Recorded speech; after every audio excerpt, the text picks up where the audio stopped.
and then we'll go ahead and get started. And for those of you following along, I went in the chat and put the slide deck for today. And here's some of the thoughts for what we're going to cover. I got a couple of emails after our last meeting and wanted to give just a quick clarification of what this role looks like or what it's intended to be. And then I also want to go over some target feedback based on a committee that met all day yesterday. Also wanted to talk about some key strategies for reading and writing conferring and get your pulse on how things are going with that this year with the new schedule.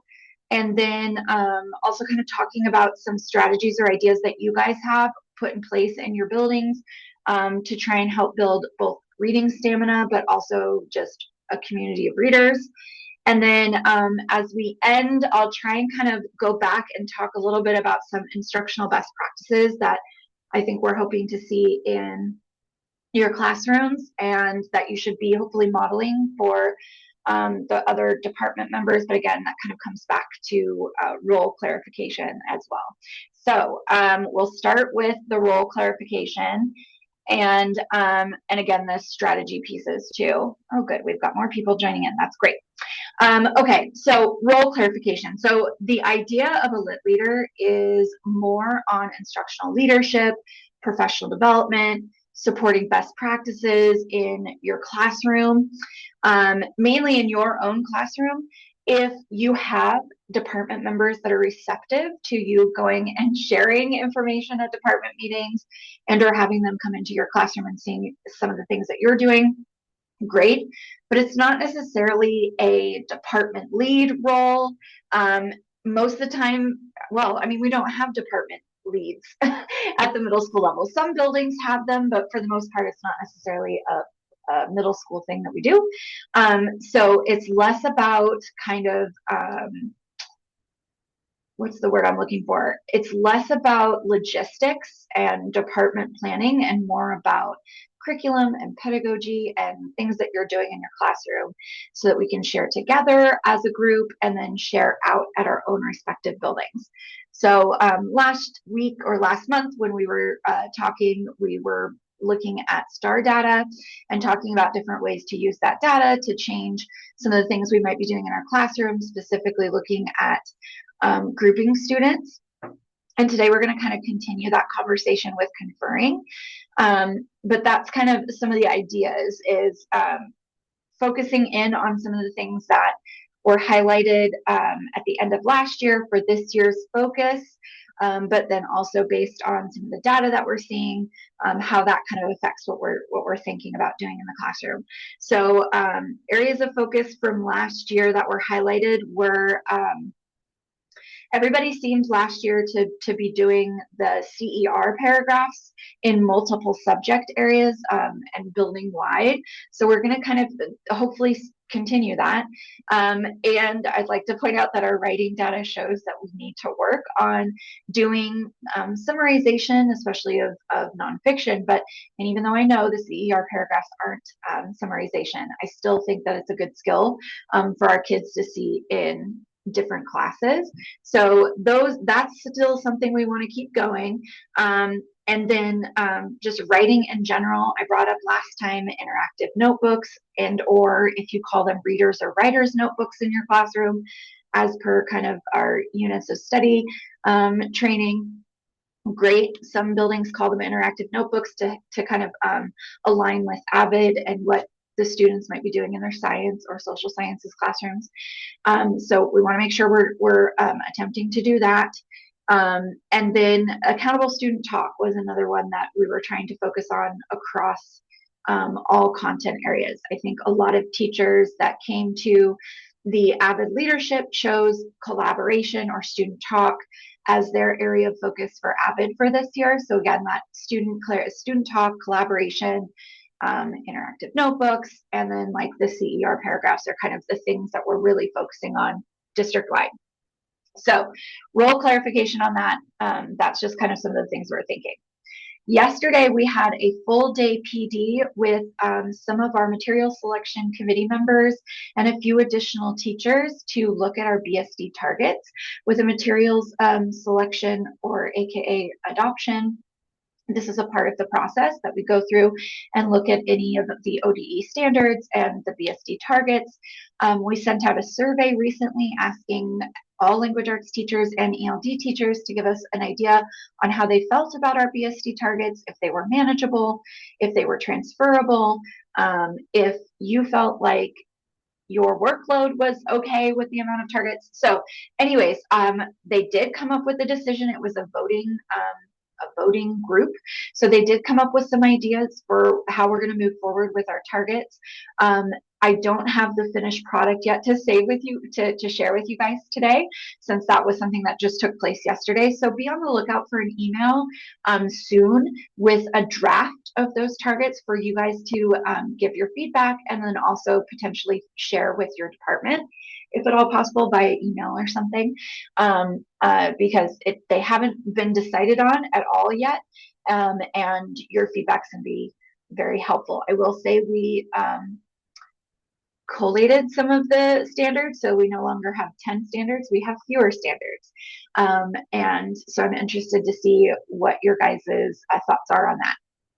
Okay, so today I wanted to focus in a little bit on conferring. So this would be kind of a piece where our data from STAR and from Lexia can help us as we start doing kind of a core process of the workshop model. I know with our previous school schedule, conferring was absolutely unattainable. So I totally get that we kind of fell out of practice or never even started the practice. But I wanted to get from you guys how you feel like that could be going this year with the new schedule, if you've started doing any kind of conferring. I have a few ideas based on some of the feedback that I've heard from teachers about conferring at the middle school level right now with this year's or this group of people. So just again, to talk about what conferring is, it's this one-on-one or small group. I think small group is what I would identify at this point to make it more feasible for us. But it's small group discussions where you're providing some individualized feedback on either the student's reading or the student's writing, hopefully specific to their specific needs and goals. So this is again coming back to looking at our STAR data, grouping students, and then meeting with them both in class and potentially in win time. We are focused this year on a lot of like what we're doing in our core classes, our tier 1 supports. And so this would be a large part of what small group intervention looks like in tier 1. And basically, again, why it's effective, it's helping you build relationships, it's helping you support their individualized growth. Hopefully it helps them build some confidence, and hopefully addresses specific needs that they have currently. So I'm just curious, I'd like to get your ideas in the chat so that when I do a follow-up email with a link to the recording, that I also have all of your great ideas as well, summarized for everybody to see. But I'm just curious what you maybe have done in the past or this year to do some conferring that is in fact kind of personalized to the kids, whether that's during writing or reading. They're one and the same in the workshop model. How have you kind of like approached that in your classroom? And it's totally okay to say I haven't approached this because I feel like this was maybe the tail end of how we were starting to prepare people with the writers workshop, readers and writers workshop. I remember there being a group of lit leaders prior to COVID that were working on some conferring pieces. So I don't feel like it's something we've necessarily trained everybody on. And I think it is also a unique skill for people to learn how to sit down with the kid and talk about the books that they're reading, for example. So it's totally fine if you don't feel like you've necessarily started with conferring in your classroom. But here are some ideas, especially that are data driven. So looking at the reading level data, and they show that they have comprehension issues of main ideas, which is definitely what we're seeing, especially in nonfiction, then helping them kind of look at a passage, whether that's in their own choice reading book or pulling something from Lexia to help them identify the main idea. And then some guiding questions, because I think the questions are the most important part, or the part that I get freaked out about when I'm sitting down and conferring, is the prompting. How do I get the kids going with this idea? In terms of the writing, if you notice that students are really struggling with organization, then you might give some feedback like, let's try grouping these similar ideas together. I think that'll help with what you're trying to achieve here. But also, too, we had an interesting discussion yesterday with the group of teachers as we were talking about the standards. And one that was going back and forth was the idea of having a standard for the writing process, and the idea that not every student has the same writing process or feels right about doing a writing process that, we've maybe identified. So anyways, just the idea that allowing students to take your feedback and figure out how to make it work for their style was something that was brought up yesterday, which I think is kind of an interesting way to think about it. On this slide in the bottom right-hand corner, I do have a linked slide deck with a ton of different conferring resources, specifically focusing in on how you can use your iPad to do this, because I know in the past we've maybe had huge binders to keep all of our notes on things when we're conferring with students, but you've all got iPads now, so there's a way to really utilize those iPads. I used to love taking my seating chart from Synergy. I downloaded it as a PDF and then I put it into my iPad and use that as I walked around and talked with kids to take like anecdotal notes or to do a quick formative assessment. But I loved having their face right there to just write over the top of. So there's lots of different tips and ideas in that slide deck to get you started if you are kind of like, okay, this is interesting, I might want to dive in. Also, I don't know how many more I have, but love the Jennifer Saravallo reading strategies and the writing strategies books as great examples on how to give specific conferring if a kid needs areas. You're like, I don't know what to do with this kid. I know that they're struggling with transitions, but I don't know how to confer with them. The Jennifer Saravallo books are great for that, and I do have a few more copies. So if you don't have a copy of that, please let me know and I will send that to you. The other thought I had was just to kind of approach some of the things that I've heard from people on, like, this is why I can't confer, and then maybe some ideas to put into place. So I know that there has been a lot of struggles with these post-COVID kids on behavior and the idea of what do they do while I'm working with a group. And so, thinking that it's going to be total chaos if I'm working with these 3 to 5 kids and the rest of the group is supposed to be doing something else. So just some ideas here for us to think about as you kind of build up routines with the conferring ideas. I see that a few people have put into the chat some ideas that they're using with conferring, so I really, really appreciate that. That's awesome. And I love a good timer. I love setting up routines and modeling. I do usually use timers and music. I'm constantly using music in the classroom, but I love to just the simple idea of, a check-in of some sort. Like at the end of the period, you're going to take a picture of your writing and submit it into Canvas so that I can see that you actually worked today. Those kinds of pieces just hold the kids accountable. Another thing that I've heard and seen, our classrooms are super small.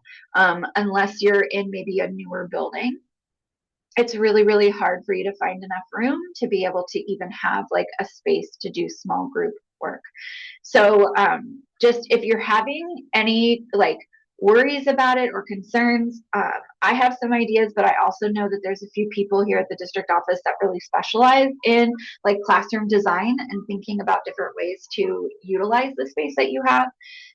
But thinking about ways to get small groups together, you potentially using your iPad and going to where the students are instead of having your own small area near your teacher desk or something, since I know, again, space is limited. But that idea that it can happen anywhere, you can come and, bend over near a student's desk and have a quick conversation with them. I mean, conferring doesn't have to be a huge lesson. It could just be a small check-in as well. Like, something is better than nothing in terms of just providing some additional support and scaffolding for some of the kids. Another idea was just kind of like maybe setting up a routine where based on where the kids are at, that they are doing a specific station, but at their desk. And that when you are rotating to the kids, the red desk kids or something, red dot kids or something, those are the group that you're going to be talking with, whereas everybody else in the green dots are reading or doing a reader's response or something, right? Like, you set up those different stipulations for them ahead of time, but they're sitting in their own individual desk versus creating groups or rotating somewhere. But I do think it's interesting to think about, because especially if you're a sixth grade teacher, because these students are used to it in their fourth and fifth grade classrooms. Well, in all of their elementary classrooms, they do rotations all the time. I know Kayla's with us and she has done elementary in the past. So if she has any tips or tricks on ways that she maybe approached rotations or station work, please let us know, because I do think there's a lot we can learn about the routines that elementary teachers set in place to get the kids to do rotations like this, that we could learn at middle school, because they are used to it. It's just like they go feral once they hit the middle school classroom. So we just need to remind them that they can, in fact, do it. I love the idea of doing kind of like a high interest warm-up task, and getting them kind of set up for the discussion that you're potentially going to have with them in their small group. So just another idea of trying to get engagement from the kids, because again, that's another piece that I've heard from people that they struggle with. And then the last one that I've heard has been an obstacle is just transitions. I love, what's the one that's like the teacher screen, teacher desktop or whatever, that has the ability for you to put text on the screen and timers on the screen and even like a quiet monitor on the screen. Love that as a tool while doing rotations like this. But yeah, displaying the visual schedule using a timer. Love, again, the countdown timers. That's one of the main reasons I love using Canva. If you haven't seen, but like Canva, you can pop up once you hit the button, any number button from 1 to 9, it automatically pulls up this timer that you see, and then you can just start that timer. And I love that feature. That's something that Google Slides obviously doesn't have, among other things. There's all sorts of different fun things that Canva has embedded in their slides that are really cool to use, that I think the kids would love. There's like a drum beat. There's all sorts of things to like grab their attention or help with transitions. Great. Kayla, thank you so much for sharing. Anything you can help with that would be great. Okay. We're going to kind of move on because, again, I'm watching my time and I'm running out of time. Something that I am interested in hearing about in your buildings is how we're kind of working on reading culture and reading stamina. So the idea of how can we increase the stamina with choice reading? Hopefully we're looking at setting some reading goals. My daughter is a junior now at Southridge, and she does have a reading goal. She talks about it all the time. She has not been a reader in the past, which kills my little language arts teacher heart. But she is trying to read 4 novels before winter break. She's already finished 2 big chapter books, which is a big deal for her. She has been a lower level reader in the past. So the reading goal is working, and we're doing more reading now than she has been in a while. So that's exciting. The reading conferences help build stamina because you are kind of proximity wise working and talking with kids about what they're actually reading. So the fake reading tends to go away a little bit when they know they're going to be held accountable to have a conversation with you. Book talks and book recommendations are huge here.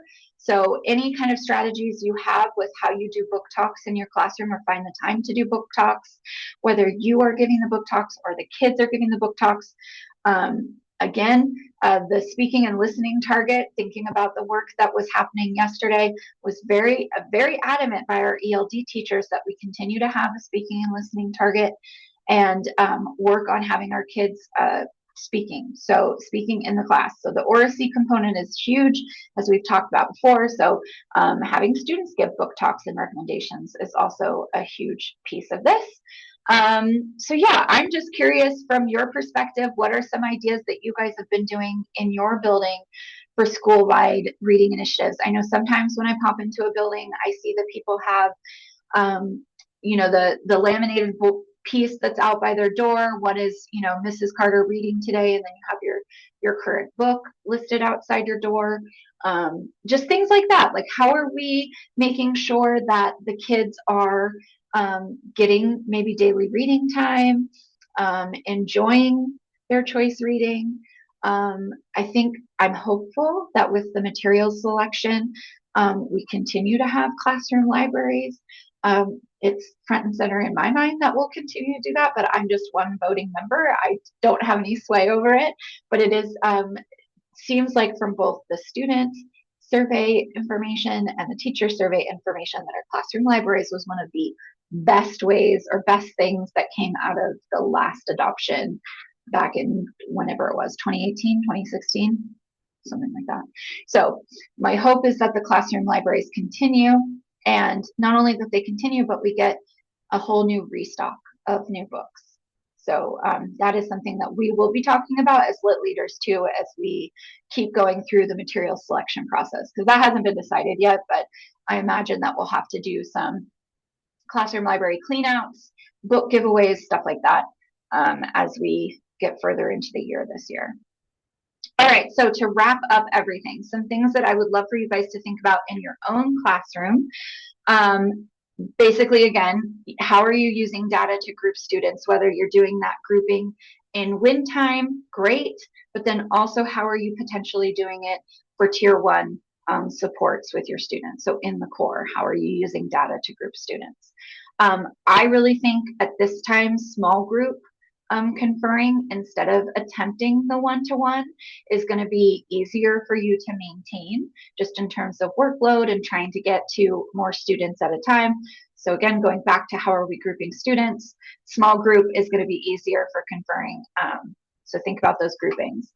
And then, like I said, I shared out the slide deck, but I'll also make sure to send that out to everybody in a follow-up email. But on slide 7, there is a lot of resources for conferring. I really have actually a ton of resources for you guys for conferring.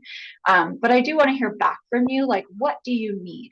What kinds of stuff should we focus in on with conferring to see it happening on a more regular basis?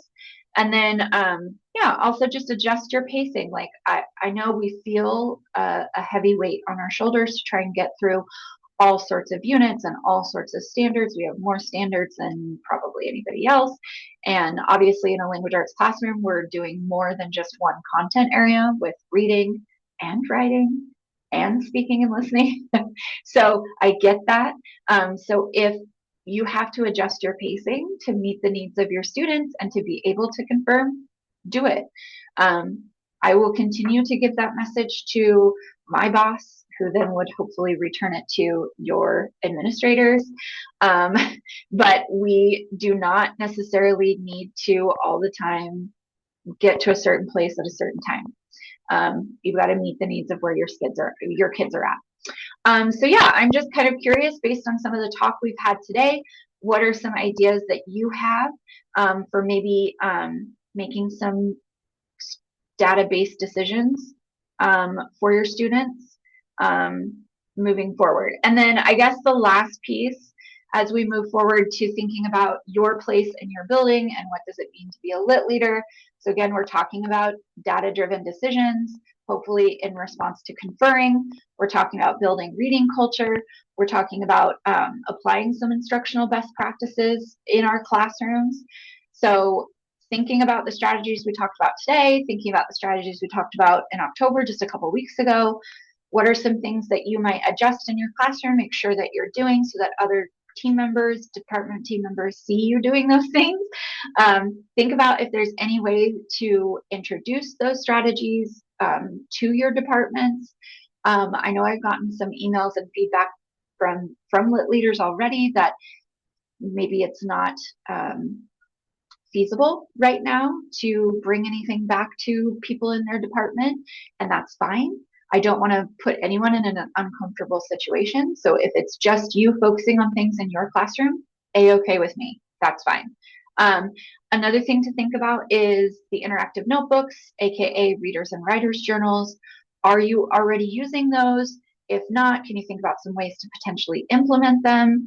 But also know that you can reach out and email me at any time. I know that after last month's meeting, I had someone reach out and say, I would just love like a bulleted list of what you want me to do right now. That helps cut out the noise and makes me feel more calm and confident. And so we did that. We had a back and forth email, and it seemed to help calm the nerves a little bit on that one. But I loved kind of brainstorming and having that conversation. If you want me to come out and see something, I'd love to do that. Let me know. But yeah, the other piece of the lit leader role is just to make sure that we have good communication, and you get your questions answered. And if you need additional support in any way, then I'm here to hunt something down for you, see if I can buy something for you, whatever. Knowing that you have that direct communication here to me. For this month, I would like for you guys to, in your pay form, fill out a full, I'll give you a full hour to potentially either prep to work on things in your own classroom and or talk with department team members, or talk to your academic coach and or admin, if that is even a possibility, or email admin or academic coach, whatever. You get an hour paid time to potentially put into practice some of the things that we talk about. So instead of just the half hour for meeting with me today, please put 1.5 hours for the month. In the future, we'll have more hours accumulated as well, because we're gonna do a book study, and so we're giving you time for that as well. So fill that thing out for me. Everybody did it last time perfectly. I was able to print those off and get those submitted. So save it as a PDF, fill out your information, and then email it to me. You can just type your name at the bottom, just like you did last time, and I'll get those turned in ASAP. And I'm going to go ahead and stop our recording. I actually went through all of that in less than half an hour, so that's awesome. But if you have more information to share in the chat, just remember I will be sending out a follow-up email and include all of your great ideas in that as well. Thank you so much for your time today, and I hope you have a great rest of the day, even though it's soggy and rainy outside. I appreciate all of you. Thank you so much. I'm going to stop the recording. Stop.